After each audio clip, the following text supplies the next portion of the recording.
5 दिवसांनी उपोषण सोडल्यानंतर मनोज जरांगे रुग्णवाहिकेतून छत्रपती संभाजीनगरमध्ये गॅलेक्सी रुग्णालयात उपचार सुरू। आंदोलकही परतल्यानं आझाद मैदान रिकामं। हैदराबाद गॅझेटियरची तात्काळ अंमलबजावणी करण्याचं सरकारचं आश्वासन। मनोज जरांगेंची महत्त्वाची मागणी मान्य। मराठवाड्यातील मराठा समाजाला मोठा फायदा होणार।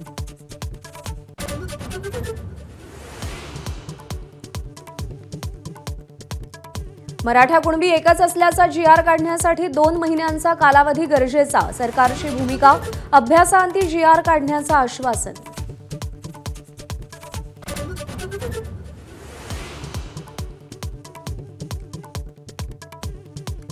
जरांगेंचं उपोषण सोडवण्यासाठी सरकारनं काढलेल्या जीआरमुळे ओबीसी समाजाचं नुकसान झालेलं नाही। ओबीसी महासंघाची भूमिका, सरकार आमच्याशी चर्चा करेपर्यंत साखळी उपोषण सुरू ठेवण्याचा निर्धार। मराठा आंदोलनानंतर मुंबई महापालिकेकडून आझाद मैदान परिसरात रात्रभर स्वच्छता मोहीम सुरू।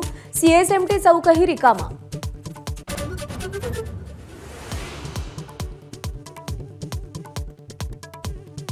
गणेशोत्सवानिमित्त मुख्यमंत्री फडणवीसांच्या घरी आज महायुतीतील आमदारांसाठी स्नेहभोजन। मराठा आरक्षणाचा विषय निकाली काढल्यानंतर पहिल्यांदाच 3ही पक्षाचे प्रमुख नेते एकत्र येणार।